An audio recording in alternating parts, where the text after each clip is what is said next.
Good morning and Assalamualaikum students. This is Sana Maria, your English teacher. This is your English book, second stage English, book 1 for grade 9th. Status out 10. Unit number 1, the last sermon of the Holy Prophet. Unit 2, Chapter the Thief. Unit 3, Chasing Dreams. Unit 4, The Great Visionaries. Unit 5, Health Problem Caused by Mosquitoes. Unit 6, The Role of Women in Pakistan Creation and Development. Chapter number 1 जो है The Last Sermon of Holy Prophet, ये जो है हम लोग इसकी explanation भी कर चुके हैं. फिर उसके बाद ये हमारे पास एक्सरसाइज 1 थी, एक्सरसाइज 2, 3. एक्सरसाइज 1 मैंने आपको करवाई थी, 2, 3 जो है वो आपको मैंने खुद करने के लिए दी थी. ये एक्सरसाइज 4 है, 5 है, 6, 7, 8. ठीक है, 8 नहीं की थी, 8 नहीं करनी. ठीक है, उसके बाद हमारे पास चैप्टर नंबर 2 था, शब्द लतीफ बिटाई. इसके हमने कल जो है रीडिंग और एक्सप्लेनेशन की थी. Now today we are going to start the exercise. अब एक्सरसाइज क्या है हमारे पास, अगर आप पेज नंबर एक्सरसाइज देखें, एक्सरसाइज नंबर 1 जो है वो हमारे पास पेज नंबर, कौन से पेज नंबर पे मेंशन है, एक्सरसाइज 1. एक्सरसाइज नंबर 1 जो है वो हमारे पास पेज नंबर 29 पे मेंशन है. हाउ मेनी aspects of शब्द Latif have been covered in the text. अब इस टेक्स्ट में कितने एक्सपेक्ट जो है वो कवर हुए हैं. अब इसमें कितने एक्सपेक्ट थे, हमने 7 एक्सपेक्ट जो थे वो इसमें देखे थे. उनकी लाइफ के हवाले से क्या क्या था, तक कौन कौन सी चीजें थी. बी क्या है, एक्सरसाइज 1 में ही बी क्या है, list all these aspects in your notebook as shown below. ठीक है, फर्स्ट जो है, फर्स्ट क्या है, the first expect it's about his background and family. जो फर्स्ट एक्सपेक्ट है वो किससे रिलेटेड है, वो बैकग्राउंड और फैमिली से है. The second aspect is about his name Bhitai. The third aspect is about his early life and education. The fourth aspect is about his youth. The fifth aspect is about his spiritual growth. The sixth aspect is about his death and remembrance. The seventh aspect is about his early poetry, uh, his poetry. ठीक है. अब ये क्या है, हमारे पास उनकी life के एक्सपेक्ट्स हैं जो हमने स्टडी किए थे. उनके 7 एक्सपेक्ट थे जो हमने चैप्टर में कंप्लीट किए थे. फर्स्ट क्या था, जो उनके फैमिली और बैकग्राउंड के बारे में पढ़ा था. सेकंड जो था, उनका नाम जो है वो किस टाइम बिटाई हुआ. फिर थर्ड एक्सपेक्ट में क्या था, उनकी अर्ली लाइफ और एजुकेशन से रिलेटेड पढ़ा था. फिर उनके फोर्थ एक्सपेक्ट में क्या था, उनके यूथ के हवाले से, जब when they are young, they was young, जब वो यंग थे, ही वाज यंग. उसके बाद हमारे पास फोर्थ एक्सपेक्ट में क्या था, उनकी स्पिरिचुअल ग्रोथ के हवाले से था, उनकी स्पिरिचुअल ग्रोथ. फिर 6 में क्या था, उनकी डेथ एंड रिमेम्बरेंस. ठीक है, फिर 7th एक्सपेक्ट में क्या था, उनकी पोइट्री के हवाले से. ठीक है, ये आपने क्या करने हैं, इन 7 एक्सपेक्ट्स को अपनी नोटबुक में नोट डाउन करना है. ठीक है, चैप्टर की हेडिंग डालेंगे, एक्सरसाइज लिखेंगे, एक्सरसाइज 1, और ये आप करेंगे. ठीक है, नाउ कम टू एक्सरसाइज 2. ठीक है, एक्सरसाइज 2 में हमारे पास क्या है. ठीक है, एक्सरसाइज 2 में हमारे पास है, the word given in bold have below the word given in bold below have been taken from the text. Look up these words in the text and underline them. Next, do the following exercise. Underline the correct answer of the choice provided. The first has been done as an example. ठीक है, अब क्या है, जो हमारे पास bold में letter लिखा हुआ है वो हमारे पास हमारे टेक्स्ट से ही लिया गया है. ठीक है, अब हमारे पास बोल्ड में क्या लिखा हुआ है, those who have an abundance of wealth have. अब abundance क्या है, ये हमारे पास बोल्ड में लिखा हुआ है. ठीक है, अब फर्स्ट जो है उसकी जो हम फर्स्ट जो है हमारे पास डन है, लिटिल वेल्थ है. सेकंड ऑप्शन क्या है, बी जो है अ लॉट ऑफ वेल्थ, और थर्ड सेम वेल्थ. अब क्या है, अबेंडेंस की क्या मीनिंग है, अबेंडेंस मीन्स होता है मीन्स बहुत ज्यादा क्वांटिटी में, इट्स अ लॉट ऑफ. तो क्या है, लॉट ऑफ वेल्थ. अबेंडेंस की क्या मीन्स है, अ लॉट ऑफ वेल्थ. ठीक है, now come to the number 2. My family and ancestors roots are in Sindh, means my parents, grandparents and great grandparents have lived in since option A, my grandparents got married, option B, my birth, option see many generations. अब एनेस्ट्रल roots क्या होते हैं? एनेस्ट्रल roots किसे कहते हैं? जो अबाउजदात होते हैं, ठीक है, जो हमारे अबाउजदात की रूट्स होती हैं, ठीक है, उनको कहा जाता है एनेस्ट्रल रूट्स। तो मींस जो मैनी जनरेशंस हैं, जो हमारी नस्ल दर नस्ल चलती आ रही है, तो क्या है उसमें? Ancestral roots family, my family ancestral roots. तो इसकी क्या मीनिंग है एनेस्ट्रल रूट्स की? मैनी जनरेशंस, ठीक है। Now come to third. The new academic year commence in our school in April. Commence means क्या है? Option A and, option B progresses, option C begin. Commence means क्या होता है? Begin. क्या जो न्यू तालीम एकेडमिक ईयर है वो कब स्टार्ट होता है? अप्रैल में स्टार्ट होता है। कमिंस मीन अप्रैल, तो यहाँ पे कमिंस मीन स्टार्ट, तो क्या है यहाँ पे? बिगिन। क्या हमारे पास राइट ऑप्शन है? सी। हम बिगिन पे अंडरलाइन करेंगे। Now come to 4. The devotees of some saints walk to shrine barefoot. अब क्या है? डिवोटीज मीन्स क्या होता है कि कुछ फॉलोअर्स जो हैं, जो उनके मज़ार पे वॉक करते हैं, वो किस तरह आते हैं श्राइन पे? बेयरफुट, नंगे पांव आते हैं, ठीक है। तो डिवोटीज मीन्स क्या है? Children, followers, take cares. अब क्या है? फॉलोअर्स। डिवोटीज मीन मानने वाले, ठीक है, किसी सेंट के मानने वाले। अब क्या? The devotees of some saints walk to shrines barefoot, ठीक है, जो सूफी या सेंट के या मुकद्दसीन के मानने वाले होते हैं, वो उनके श्राइन पे, मजार पे कैसे आते हैं? नंगे पांव आते हैं। तो डिवोटीज की क्या मीन्स है? फॉलोअर्स। तो हम लोग बी ऑप्शन जो है वो हमारे पास राइट है, फॉलोअर्स को हम लोग अंडरलाइन करेंगे। Now come to number 5. Many people go to monasteries to ask for the fulfillment of their wishes. अब monasteries means क्या होता है कि जो स्पिरिचुअल ग्रोथ होती है, स्पिरिचुअल पावर होती है, ठीक है, a person with spiritual power. अब हमारे पास यहाँ पे ऑप्शन क्या है? Option A, a person who lives alone, option B, new person, option C, person with spiritual power. अब क्या मतलब है माइस्टिक्स का? क्या है? The person with spiritual power. तो हम लोग ऑप्शन सी को अंडरलाइन करेंगे। Number 6. The sailors of Sindh used to travel to far off land as they had good navigation skills. अब नेविगेशन क्या होती है? अब क्या है? अब इसमें से कौन सा ऑप्शन है वापस? इंजीनियरिंग को कहते हैं, स्विमिंग को कहते हैं, या शिप डायरेक्शन को कहते हैं? अब किसको कहते हैं? ये शिप डायरेक्शन को कहते हैं। सेलर्स क्या होते हैं? जो माहीगीर होते हैं, जो शिप वगैरह चलाते हैं। और क्या क्या है ये? The sailor of Sindh used to travel to far off land as they had good navigation skill. क्या है हमारे पास? राइट ऑप्शन क्या है? Ship directing. तो इसको हम अंडरलाइन करेंगे। Number 7. For centuries the many mediums for transfer of information was oral tradition. अब oral tradition क्या होता है? जो इंफॉर्मेशन जो है वो वर्ड टू माउथ, जो हम लोगों के मुंह से निकली हुई हो, जो हमारे वर्ड्स मुंह से निकले हुए, लोगों ने मुंह से सुने और उन्होंने आगे तक पास किया, आगे तक वो जो इंफॉर्मेशन थी उसको पास की, उसको कहते हैं ओरल ट्रेडिशन, ठीक है। Horses passing the information by word of mouth message. अब क्या है? ओरल ट्रेडिशन का क्या मतलब है? Passing of information by word of mouth. तो हमारे पास ऑप्शन बी जो है उसको हम अंडरलाइन करेंगे। Now come to 8.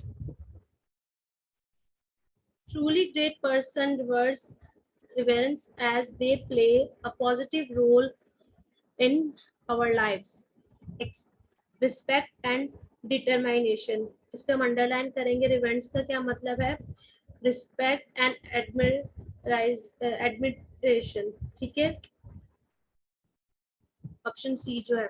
Okay, now come to the point 10.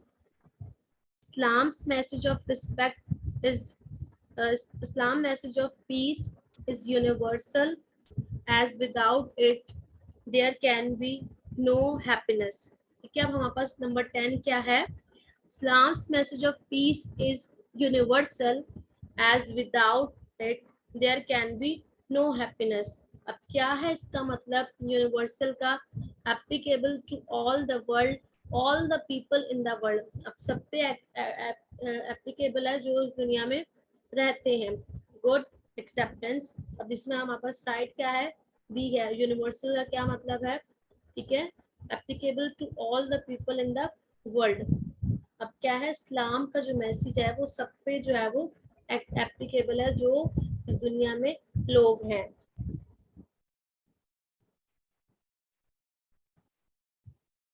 Now come to exercise 3। अब एक्सरसाइज 3 क्या है हमारे पास? ठीक है, एक्सरसाइज 3 हमारे पास ब्लैंक्स है, कुछ सेंटेंसेस दिए हुए हैं।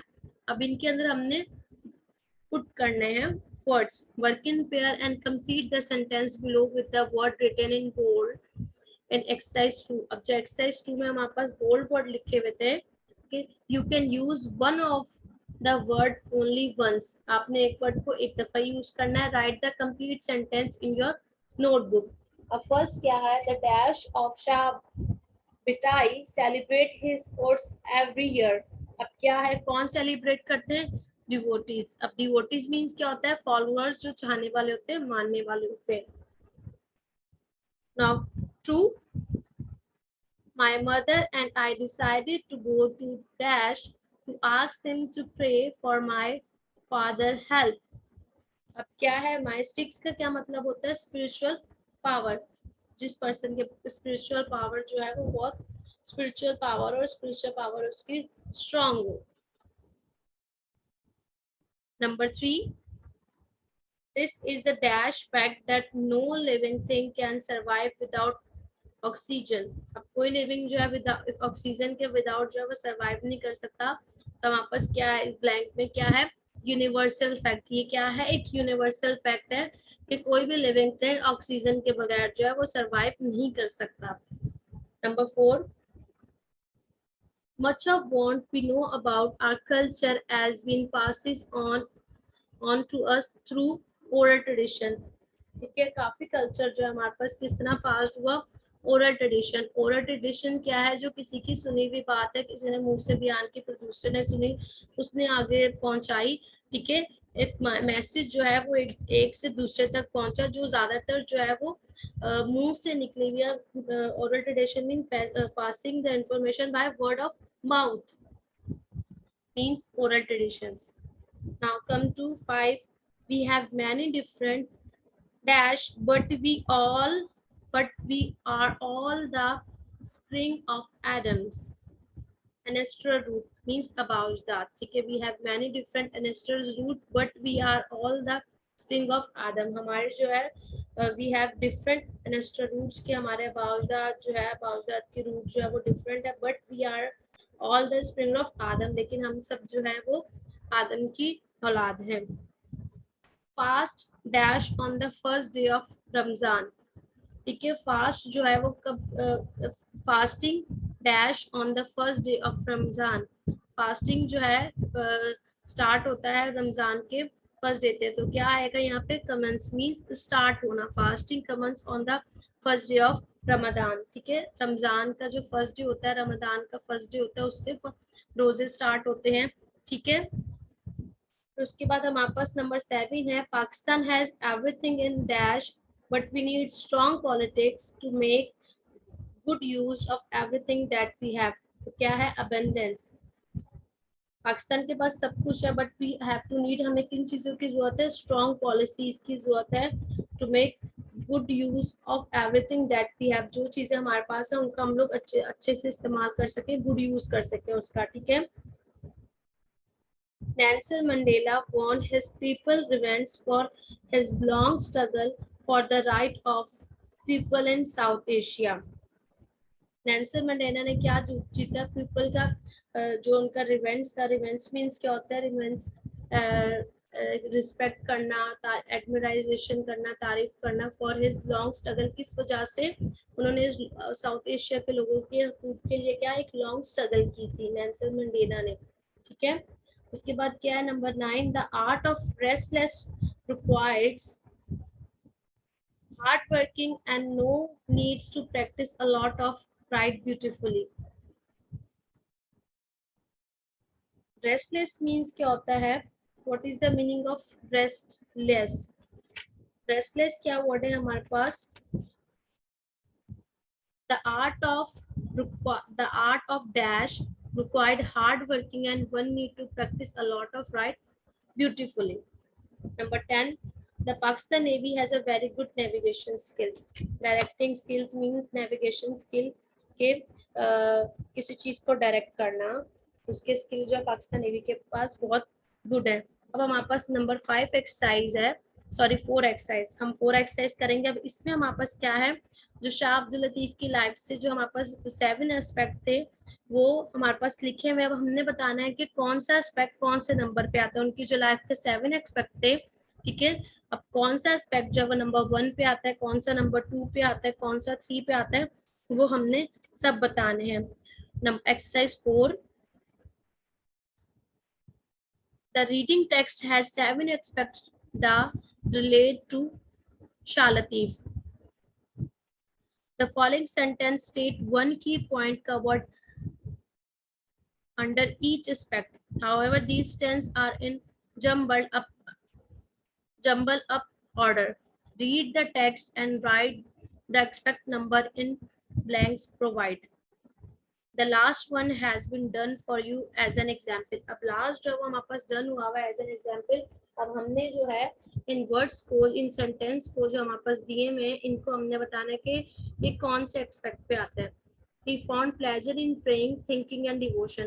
अब ये क्या है, ये हमारे पास कौन से एक्सपेक्ट में आता है? Pleasure in playing, thinking and devotion, ठीक है। ये क्या है? उनकी स्पिरिचुअल ग्रोथ है। तो स्पिरिचुअल ग्रोथ कौन सी है हमारे पास? उनका जो स्पिरिचुअल पावर थी, उनका ज्यादा टाइम प्रेइंग वगैरह, प्रे में गुजरता था और प्रे में गुजरता था और ज्यादा वो मेडिटेशन करते थे। तो ये कौन सा एस्पेक्ट है हमारे पास? नंबर 5 एस्पेक्ट है। Number B, he was married for a short period of time only, ठीक है। अब ये हमारे पास कौन सा एस्पेक्ट है? ये उनका यूथ का एस्पेक्ट है, ठीक है। उन्होंने, उनकी जो शादी हुई थी वो बहुत शॉर्ट पीरियड के लिए हुई थी, क्योंकि उनकी जो वाइफ थी, उनकी वाइफ जो थी वो इंतकाल कर दी थी। Shah Latif forefather migrate to Sindh from Afghanistan. ये क्या है? ये हमारे पास कौन से एस्पेक्ट में बताएगा? जो सबसे फर्स्ट जो उनका इंट्रोडक्शन था, फैमिली बैकग्राउंड था, उसमें ये बताया गया था कि उनके जो अबाउजदाद थे, फोर्थ फादर थे, वो कहाँ से माइग्रेट किया था? उन्होंने अफगानिस्तान से माइग्रेट किया था। Number D, the shrine was build over his grave sometimes after his death. क्या है? ये कौन सा एस्पेक्ट है हमारे पास? ये नंबर 6 एस्पेक्ट है कि जब उनकी डेथ हो गई थी तो उनकी जो ग्रेव और श्राइन जो है वो उसकी, उनकी डेथ के बाद जो था वो बना था वहीं पे। Number E, his poetry is mainly about sin but of place are also mention. ये क्या है हमारे पास? उनकी जो पोएट्री थी about sin but of place are also mention, और उसके अलावा वहाँ के जो के और इलाके थे वो भी जो है उनकी पोएट्री में मेंशन थे। ये कौन से एस्पेक्ट में आता है? ये उनकी पोएट्री के एस्पेक्ट में आता है, जो उनका 7 एस्पेक्ट था। Number F, he loved study and had a command over that over others language. अब क्या था? वो he loved studying and had a command over other language। अब क्या था? वो उनको स्टडी, उनको पढ़ना और उनको दूसरी लैंग्वेजेस पे भी बहुत ज़्यादा कमांड था। उनको पढ़ना अच्छा लगता था और साथ में उनको दूसरी लैंग्वेजेस पे भी कमांड था। ये किस एक्सपेक्ट में आता था? अर्ली लाइफ एंड एजुकेशन के एक्सपेक्ट में आता है, ठीक है। तो ये हमारे पास थर्ड एक्सपेक्ट था। Now come to G, he is called Bhitai because he spend a good past of his life on the mount. उन्होंने जो माउंट पे था, उन्होंने अपना अच्छा टाइम स्पेंड किया था, इस वजह से उनका जो नाम था वो बिटाई जो था वो लोग उनको कहते थे। ये हमारे पास जो है वो 2 एक्सपेक्ट था। 2 एक्सपेक्ट में उनके क्या, 2 एक्सपेक्ट में क्या था हमारे पास? 2 एक्सपेक्ट में जो था द नेम बिटाई है, ठीक है। सेकंड एक्सपेक्ट जो था उनका, ठीक है। अब हमारे पास एक्सरसाइज 5 और एक्सरसाइज 6 है, ठीक है। अब एक्सरसाइज 5 और एक्सरसाइज 6 जो है वो हम लोग नेक्स्ट क्लास में करेंगे, ठीक है। वो हमारे पास लॉन्ग एक्सरसाइजेज हैं, तो वो हम लोग अपनी नेक्स्ट क्लास में करेंगे। आपको कोई भी क्यूरी हो, कोई प्रॉब्लम हो, तो आप लोग मुझसे फीडबैक सेशन में पूछ सकते हैं। आज की जो हमारी एक्सरसाइज है, एक्सरसाइज 1, एक्सरसाइज 2, एक्सरसाइज 3 और एक्सरसाइज 4, ये जो है आप लोगों ने डन करनी है। और नेक्स्ट क्लास में हमारे पास 2 एक्सरसाइजेज हैं, वो लॉन्ग एक्सरसाइजेज हैं, तो वो दोनों एक्सरसाइजेज जो है वो हम लोग एक्सरसाइज 5 और एक्सरसाइज 6 की हम नेक्स्ट क्लास में करेंगे। तो हमारा फीडबैक सेशन में अगर आपको कोई भी क्वेश्चन हो, कोई भी क्यूरी हो, तो आप फीडबैक सेशन में मुझसे पूछ सकते हैं। ठीक है, आज की क्लास जो हमारी यहीं पे खत्म होती है, तो हम लोग अपने नेक्स्ट सेशन में मिलेंगे। So okay students, take care and अल्लाह हाफिज।